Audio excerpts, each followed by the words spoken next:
Welcome to this explainer. If you're tackling IBDP history or just totally fascinated by the Viking Age, you're exactly where you need to be.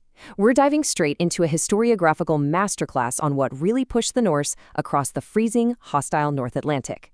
We're going to break down the exact proxy data, the primary sources, and those conflicting historical perspectives you absolutely need to nail a top-tier essay. So, here's our roadmap. We'll hit the medieval warm period, unpack the evidence for climate determinism, throw a wrench in it with the revisionist challenge, look at human agency, and finally wrap it all up with trade and tech. All right, let's kick things off with Section 1, the medieval warm period and its climatic context. You know, a massive question for anyone looking at the years 900 to 1300 CE is, how do we even know what the weather was like back then? I mean, it's not like they had thermometers. Well, we rely on proxy data. Basically, these are indirect physical clues scientists use to reconstruct the past. Think dendrochronology, tree rings to track growing seasons, ice cores for trapped gas and oxygen isotopes, and marine sediments for ancient sea surface temperatures.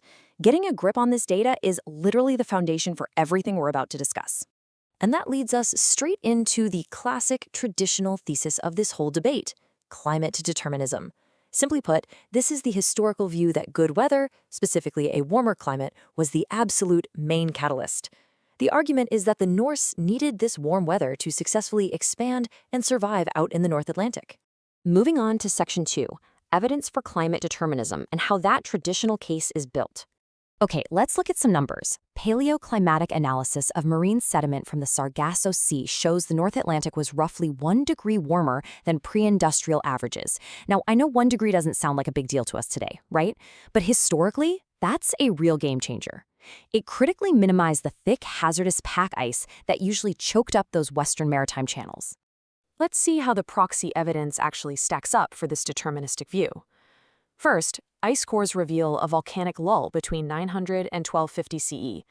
That means less atmospheric ash and much steadier solar radiation, which caused sea ice to retreat way northward. But honestly, the most mind-blowing piece of data is the GISP-2 ice core record from Greenland. It shows this massive global warming spike hitting right around 975 CE. Add to that a prolonged positive phase of the North Atlantic Oscillation, which basically created these super predictable easterly winds blowing straight out of Europe.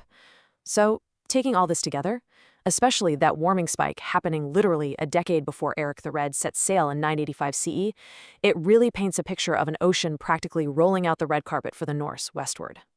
But as good IB historians, we've got to stop and question the narrative. Was this warmer environment the actual catalyst, or just an incredibly lucky coincidence? And this is where the historiography gets really interesting, because we have to ask if the climate was truly the definitive driver of this expansion. Which brings us to Section 3, the revisionist historical challenge and a much more volatile reality. The contrast here is just wild.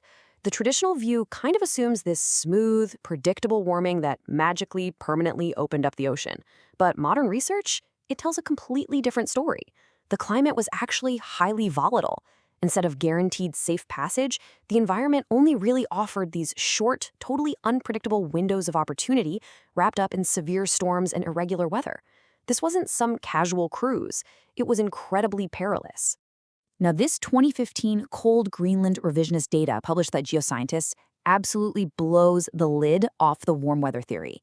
It shows that while mainland Europe was definitely warming up, southwestern Greenland stayed totally stable and stubbornly cold during the exact peak of Norse settlement. This is massive for your essays. It means the North expanded despite a harsh, freezing environment. It totally shatters the idea that warm weather was doing all the heavy lifting.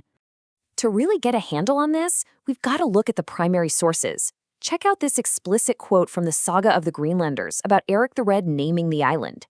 When you evaluate the origin and purpose here, you uncover what is essentially a masterful marketing strategy. It's blatant propaganda. Eric was relying on pure psychological manipulation to recruit colonists, completely glossing over the reality of the freezing cold climate they were actually sailing into. Now contrast that clever propaganda with the grim, brutal reality actually recorded in the Saga of Eric the Red.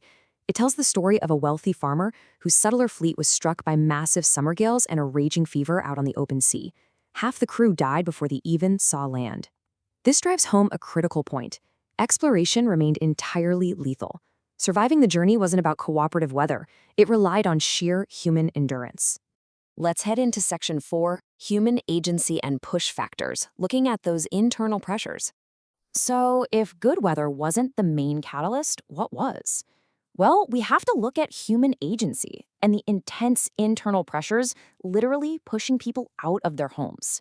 By the 9th century, mountainous Norway was facing a huge population crunch and a desperate shortage of farmable land. At the exact same time, King Harald Fairhair was aggressively centralizing political power and crushing local autonomy. Fiercely independent chieftains chose exile over submission. And if they thought about sailing over to Iceland, well, by 930 CE, all the good arable land there had already been legally monopolized by the early established families. So you've got younger sons, poorer families, and exiled chieftains staring down starvation or poverty. They were essentially forced to look outward, across the sea, just to survive. Those are some incredibly powerful push factors. All right, Section 5, Trade, Tech, and Synthesis. How did they adapt? Let's synthesize all this by looking at the massive economic pull factors. The smoking gun here is in the archaeology. Excavations of Norse garbage heaps, called middens, over in Greenland show huge deposits of walrus skulls missing their snout bones, sitting right alongside fancy imported European luxury goods. What does this tell us? It proves Greenland wasn't just a bunch of struggling family farms. These were high-stakes corporate trade outposts. The walrus ivory trade was wildly lucrative, driven by this insatiable demand from European elites. And that economic pull was absolutely strong enough to draw merchants into those incredibly dangerous Arctic waters. But honestly, none of that economic ambition or forced migration would have meant a thing without some brilliant naval engineering, the clinker-built longship.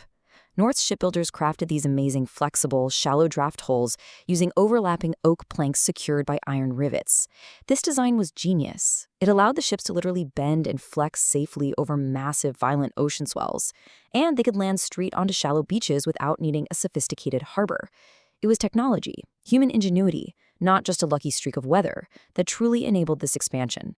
And you can see just how adaptable the Norse had to be when you look at the stark contrast between their settlements. Greenland was volatile, forcing them to rely heavily on hunting and marine trade. But Vinland, over on the coast of eastern Canada, totally different story. It was temperate, biodiverse, and crucially packed with abundant timber. Since timber was basically non-existent back in Greenland, Vinland became this vital resource outpost.